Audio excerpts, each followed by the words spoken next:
Écoute, écris à la rencontre des auteurs libres.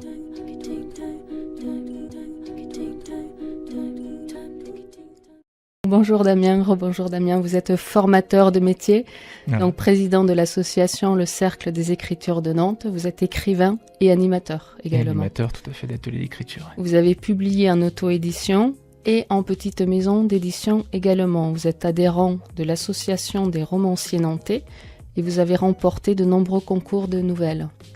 Et aujourd'hui, vous êtes là pour que l'on parle de tout ça. Merci. On va commencer par le premier livre que vous avez écrit, qui est un guide des éditeurs de fiction qui répertorie 100 maisons d'édition que vous avez auto-publiées. Vous avez publié Les Temps Maudits. Alors, le livre Les Temps Maudits, c'est un recueil de nouvelles fantastiques qui traverse notamment l'histoire de Nantes, au temps de la traite négrière, et puis on est à d'autres époques aussi, on est dans les années 1900 à Nantes également, où on va avoir donc plusieurs histoires qui ont un lien entre elles, donc 3 histoires, et la dernière en fait explique un petit peu le lien entre toutes ces histoires. À chaque fois c'est un homme, une femme, qui ont l'impression de se connaître depuis toujours, mais les événements de l'histoire, grande histoire avec sa grande hache, va effectivement les séparer, vont les séparer. Et voilà, donc c'est des histoires tragiques, mais à chaque fois on se demande mais pourquoi à chaque fois les mêmes problèmes se répètent? Est-ce qu'ils vont réussir à se retrouver? Pourquoi ça se passe comme ça? Pourquoi ça recommence d'époque en époque? Donc on remonte le temps de plus en plus loin. Et donc on a effectivement, on est aussi bien sur donc l'époque de la traite négrière, la Seconde Guerre mondiale, les années 1900, une histoire d'amour entre effectivement un légionnaire qui revient d'Indochine et une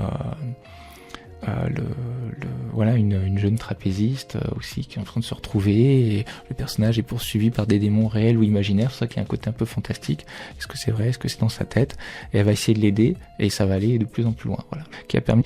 Il y a aussi un partenariat qui est intéressant entre l'éditrice et en fait un lycée à Basse-Goulaine, qui a permis en fait de faire la couverture du recueil et également les illustrations intérieures. Donc en fait il y a eu 4 lycéens qui ont vu en fait une illustration à eux publiée pour la première fois. Donc ça a été une première fois pour moi, un premier recueil entièrement à mon nom, et puis une première fois pour eux aussi. Est-ce que vous vous sentez plus auteur aujourd'hui que vous l'étiez hier, quand vous avez publié votre livre en auto-édition? Est-ce que quelque chose a changé pour vous? Oui, alors déjà c'était pas tout à fait la même chose, puisque le livre en auto-édition c'était un manuel, un répertoire, un guide avec différents conseils à l'intérieur. Et puis après c'était un livre en tant qu'auteur, en tant qu'écrivain, romancier si vous voulez. Donc oui, effectivement, du moment que ça a été publié, validé par un éditeur, on se sent un peu entre guillemets rassuré sur son talent, en disant bon ben voilà, ça n'a pas été trop mal, je suis arrivé à un certain niveau. Voilà, après là, c'est une étape parmi d'autres. Ça peut être certains, ça peut être un prix littéraire, d'autres ça peut être le retour des lecteurs aussi. Voilà, on a besoin d'un retour à un moment donné dans notre écriture qui a l'air extérieur et objectif, qui n'est pas ni la famille ni les amis. Donc là, vous êtes reconnu par vos pairs? Reconnu par les pairs. Est-ce que vous sentez quelque chose comme ça en étant dans cette association des romanciers nantais? C'est pas ça qui m'a donné cette identité d'auteur. C'est plutôt le fait d'avoir été sélectionné par un éditeur qui avait le choix de l'éditer ou pas, et d'avoir ensuite vu des lecteurs qui partaient avec le livre à la caisse en dédicace. Ça peut être aussi en salon.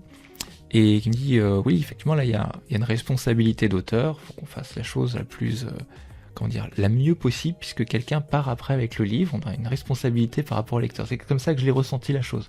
Je pense que la première dédicace effectivement c'était au Leclerc de Basse-Goulaine. Là j'ai réalisé effectivement on est responsable de ce qu'on donne au lecteur. Et vraiment, ça m'incite vraiment à faire le mieux que je peux. C'est ce que j'ai fait déjà pour le premier livre, c'est un gros travail sur le livre.